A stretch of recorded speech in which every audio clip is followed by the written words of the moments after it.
Hi, folks. Welcome to the Prepared Homestead. This is Travis. Thank you all for stopping by to watch. It's actually a little chilly this morning. Not cold, but just enough to make a very light jacket feel comfortable. This is probably the first cool morning since, all the hot weather began several months ago. It's kind of nice. I enjoyed it. It was a nice time to sit out this morning when I first woke up and have a cup of coffee when it was nice and chilly outside.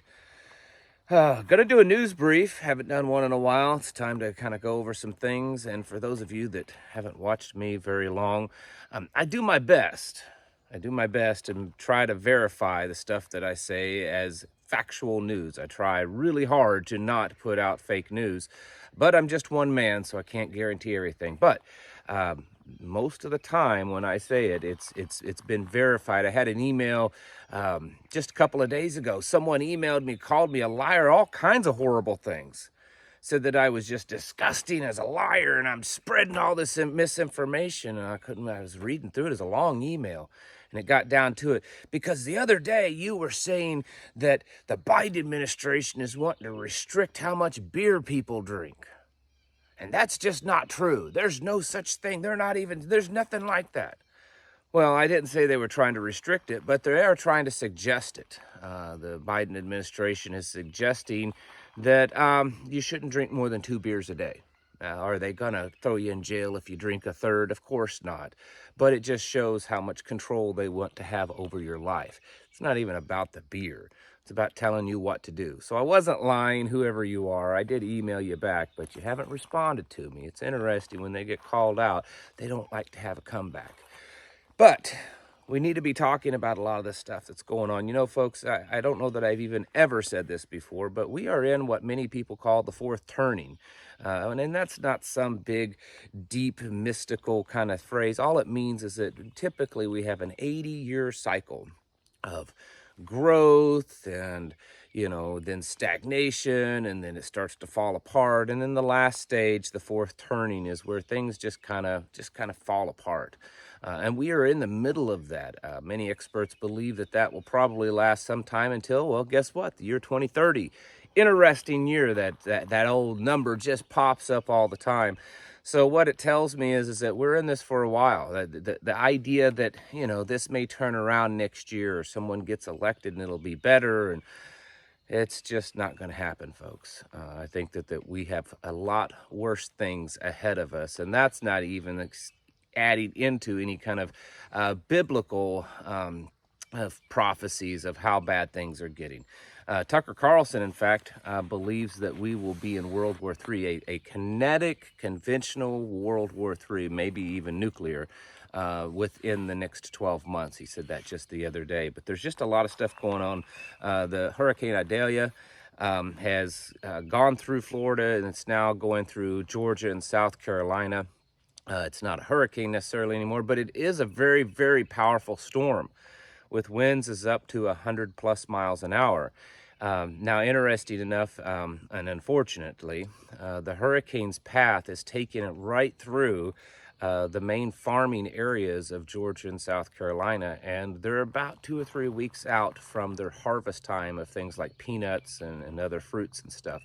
So this storm going through could definitely, this late in the stage of growth, could definitely harm the harvest that's coming up soon. So who knows how much that damage will be, but it could definitely be significant. Just in case you're wondering, I do have notes today, which is unusual for me. I usually just off the cuff and by memory, but there's just so much stuff on here.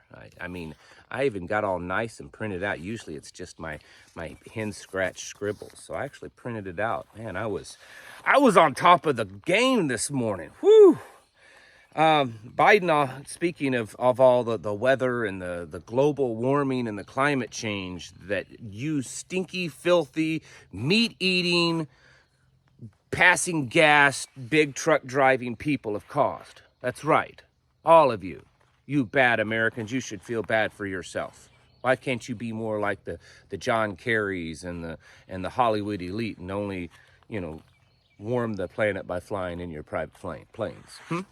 Anyways, Joe Biden has brought the Maui fires up, saying that, Yeah, it's, global warming. We knew that this was going to happen. We knew that they were going to use that, oh, it's global warming. Here, watch this clip here of him fumbling through, saying something about, fires and heat and warming and eat some bugs.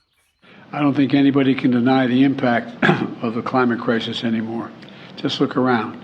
Historic floods, more intense droughts, extreme heat, significant wildfires have caused significant damage like we've never seen before, not only throughout the Hawaiian Islands in the United States, but in Canada and other parts of the world. We've never seen this much fire. So see, it's all your fault. And to fix it, there's only one way to fix this problem. That's to give up all your rights and pay a lot more money for things, a lot in taxes. It's okay that these elites will make more money off of it because that's just the process of saving the planet, right? We need to reduce the population by a few billion people and make all the elites even more powerful and wealthy.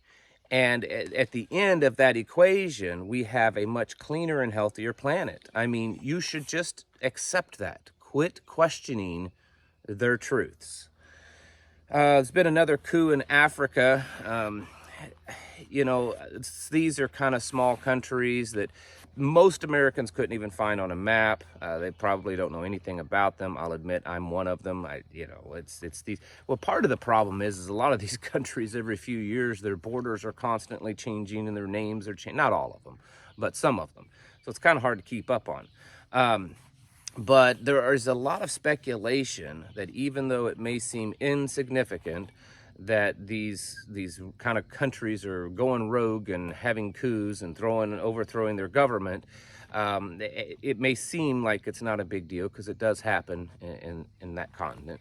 But there's a lot of belief that this is where very possibly World War III will start. That it may not start in Ukraine and Russia. It may not start with Taiwan. That it may start in Africa. And see, this is something that most of the world, especially Americans, just don't know. And that you don't know because they don't want you to know. You don't know because they keep this truth hidden from you. Is that as poor as Africa is, as many problems as the continent and the countries of Africa, for the most part, I am speaking generally, I know there are exceptions, have had, it's not because they don't necessarily have the resources. A lot of people believe it's because the West has been in their countries meddling around for the last century and keeping them held back because Africa is actually very valuable. There's an immense amount of gold there, of course, diamonds, and now all of these rare earth minerals like cobalt, lithium, other things like that are very abundant in these countries. And guess what? Over the last couple of decades, China and Russia have been moving into African countries en masse. Most people don't know this, it's hard to find the information. Most of it I know because I've heard firsthand from people that have been there. The amount of Chinese soldiers in a lot of these African countries are just mind-blowing. Russians, same way. I mean, Wagner was down there. They're down there training, these African armies.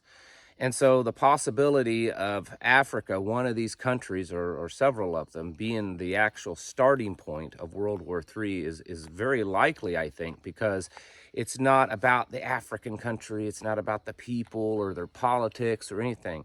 It's about who's going to control their resources, the West or Russia and China. And it could come down to blows over there. And I think in part, and this is wrong to think this, it's kind of disgusting, but it's just the facts. I think that the most of the world would be more okay with war happening there and damaging and destroying places there than they would, in some, European country. It's not right, but it is true.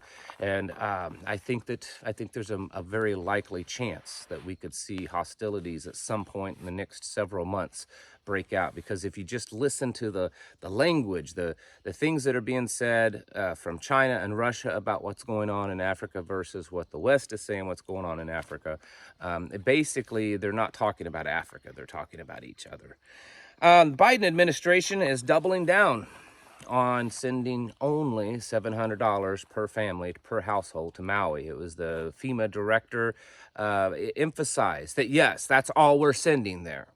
You know, we just approved another $250 million again this week. It's been almost weekly sending to Ukraine. We also approved a bunch of weapons to go over to Taiwan this week, but we're only sending $700 per household. You know, it's like a couple of $1 million, I think, is what it will end up being to Maui. So there, just deal with it. Water levels at the Panama Canal are worsening. I've been talking about this for a couple of weeks now. For those of you that don't understand, because a lot of people confuse like how the water levels of the Panama Canal lowered when the ocean is at the height. Well, it's different. The Panama Canal, the water there is not fed to the Panama Canal by the ocean. It's fed by a lake and some canals and streams that they run into that so that they can raise and lower the water levels to get ships through the Panama Canal. Well, they're having a major drought there, and that lake that they use to feed it doesn't have enough water in it. It's bad. There's no water. And so the canal levels are so low that it's causing major backup. The last number that I saw a few days ago, that there were over 200 ships basically stuck, not stuck as in the Panama Canal, but stuck on either side trying to get through, but they can't. In fact, it's getting so bad now that a lot of experts are really concerned with shipping with products come this fall. Most of the stuff that's being shipped through there now wouldn't be scheduled to get to like your hands for a few months. You know, it takes a while to get things around and unloaded and to warehouses and stores. So we wouldn't be feeling the effects of this right now, but come probably November, December, we're going to feel the effects of this. And understand that the Panama Canal, while there are certainly countries in the rest of the world using it, it's predominantly the United States. I mean, that's a big bulk of our stuff. It's so much cheaper, you know, even if it's a company in California trying to send something to Florida, a lot of times it's actually cheaper to just ship it through the Panama Canal than on rail. So there's so much stuff that goes through that. And now it's nearly shut down because water levels. This is going to cause a lot of havoc. Prices to go up, availability to go down. You know, it's just one more thing in the fourth turning. Mitch McConnell, yeah, you all know and love that guy, don't you? Yeah, he froze again. Remember a couple of weeks ago or a week or so ago, he was talking. And it just went.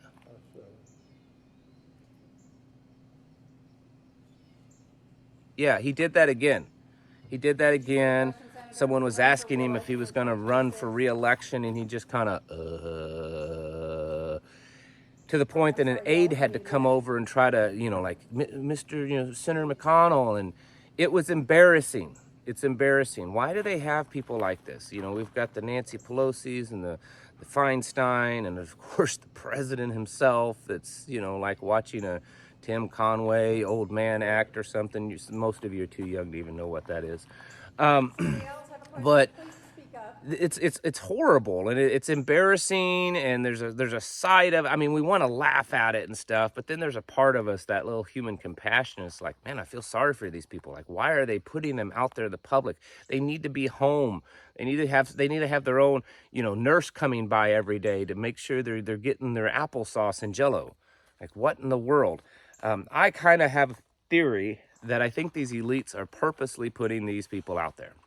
They're putting them out there as a mockery to us. They're putting them out there it's a demoralization of it, right? It's to bring us down that, man, this is the best we have. You know, grandpa pooping in his diaper while he's standing up there trying to gibberish and talk about the country. That's the best we got. I think it's purpose. Maybe I take things too far, but I think that it's purposeful of having these politicians that are well past their prime, that have no business whatsoever. There's no other industry, no other job that we would be having, not just the age, because there are certainly people that are older that, you know, can continue to function, but the mental and physical state that these people are in. There's no other area of American industry or business that it would be allowed. I believe it's being done. There's a purpose there. Maybe I'm wrong, but that's what I think. U.S. citizens have been told to leave Haiti immediately to get out. That hostilities and it's just not a good situation. I think we're going to see that more and more as more of the world starts to lose more respect for the United States. We used to, not saying that bad things didn't happen to Americans abroad, because they always have in certain places at certain times. But I think for the most part, most of the rest of the world were like, maybe we shouldn't do anything to America, because they might drop Navy SEALs or Delta Force or some Army Rangers on top of us and really hurt us bad. So maybe we shouldn't do anything bad to that U.S. embassy. Maybe these embassies over here are fair game, but if we do something to that one or their citizens, they could really come and spank us. And I think more and more you're going to see countries not worry about that, not care, not have any respect, no fear whatsoever. So traveling abroad for Americans could become more and more dangerous than it's already been. Canada has issued a travel advisory. Yes, American citizens leave Haiti, and Canada is telling its LGBTQ XYZ ABCD 123 community, though all them characters and the blue hairs and stuff, that they should be cautious when traveling to America. Yes, because America is full of bigotry. Probably won't even use your correct pronouns.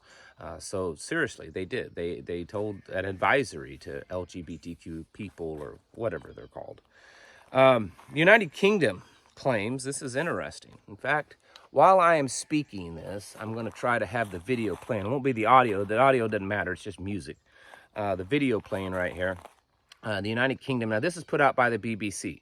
So we haven't had an official statement that I have seen from the United Kingdom, but the BBC is the United Kingdom. It's the official. You guys know that. It's not an independent news agency. So if they say it, that's what the UK government believes. But they believe that Prigozhin, the head of Wagner, the guy that died in the plane in Russia, they say that that was all fake, that he was not on that plane and that he is still very much alive. That's interesting. That's actually what I had said when it all first happened, that I didn't believe that he probably was even on that plane. I believe there's a big cover-up. I know I'm in a minority here. I get it. I'm in a minority, but I don't believe that he is actually against Putin or that him and Putin are at odds. I think it's all probably part of a big game. I believe the Russians in the past, the KGB and stuff, they are really good at psychological operations and stuff. And so there's something, I can't pinpoint why, but there's just something about it that makes me believe that this is probably all a big psyop against everybody. And that the guy's probably, laughing it up, sitting there with Putin, drinking some high-end vodka and smoking some cigars or something. And then, last but certainly not least, hostilities between Russia and Ukraine have been heating up even more, and the likelihood of this going even nuclear on a tactical level. I'm not talking like big nukes to blow up, an entire country or an entire city, but smaller tactical nukes is becoming more of a reality. Ukraine has really ramped up their drone attacks inside of Russia. And some of these, like I said yesterday, they have traveled 600, 700, 800 kilometers into Russia, getting past Russia, air defense systems and radar somehow, some way. It's almost, I think it would almost be an impossibility for Ukraine on their own, without any assistance, have the knowledge and capability of doing that. I'd say it's pretty much a certain that NATO, that's just my opinion, nothing else, that NATO has somehow, and when I say NATO, we all know what that means, the United States, special forces, things like that, have assisted them in getting those drones into Russia, that deep into Russia, and precisely hitting targets that deep into Russia. I mean, it's one thing to fly a drone and let it fall out of the sky at a certain distance, but these things were flying deep into Russia and hitting specific targets with success. That's going to cause things to just escalate more. At some point, I think personally Putin, and I'm not a fanboy of Putin. Long before this ever happened with Ukraine, I used to say that I don't necessarily like Putin, but I have respect for him because he seems to be what he is, and he's not like a lot of American politicians. It doesn't mean I like him, but you can not like something and have respect for something. And I think that's the case. I think Putin has been purposely holding back because he knows that this war is going to go big. He knows that at some point, the likelihood of Russia taking on NATO directly is very likely. And while it's maybe debatable whether NATO could even stand against Russia, I think NATO is much bigger and much more capable than just Ukraine. So I think that's why he's holding back. And I think we're starting to get very possibly to the point that Russia and that Putin just can't hold back anymore, that they've got to go all in because they're starting to get hit on their homeland. And in the end, if you watched that interview that Tucker Carlson had with the Ukrainian Prime Minister, I highly recommend that one. That was a really good interview. It was just a couple of nights ago. But the Hungarian Prime Minister said that, you have to understand that Russia's different. They're not about the ideas of individuality and freedom are kind of second fiddle. Their primary focus as citizens is the unification and unity of Russia. And that's what most citizens they think about. It doesn't matter what hurt they have to go through as long as Russia still stands, as long as Russia is united. And dealing with it in that perspective, it's going to make this a nearly impossible war to really win. And who knows when it'll even stop. We need to get ready, folks. If you want to get ready with food and freeze-dried food, you can go to preparedhomestead.com. I've worked out deals with My Patriot Supply, which is definitely one of the, if not the biggest freeze-dried emergency food supplier. Probably the best price per calorie you can find. And, it's not the super high-end stuff, but it's not the really disgusting cheap stuff. It's a good, right in the middle, affordable food option for you to have some emergency food. Some of these companies, if you look at it and you bought a month's food, you're talking like $8,000 with some of these companies. It's about what it would cost you for a month's worth of food for your family already. So it's within the realm of affordability, and they have daily specials. So go to preparewithtravis.com. Folks, it's time that we get ready, get serious, quit playing around, and get your houses in order. It's time to prepare mentally, physically, and spiritually. Thanks for watching, and I'll catch you in the next video.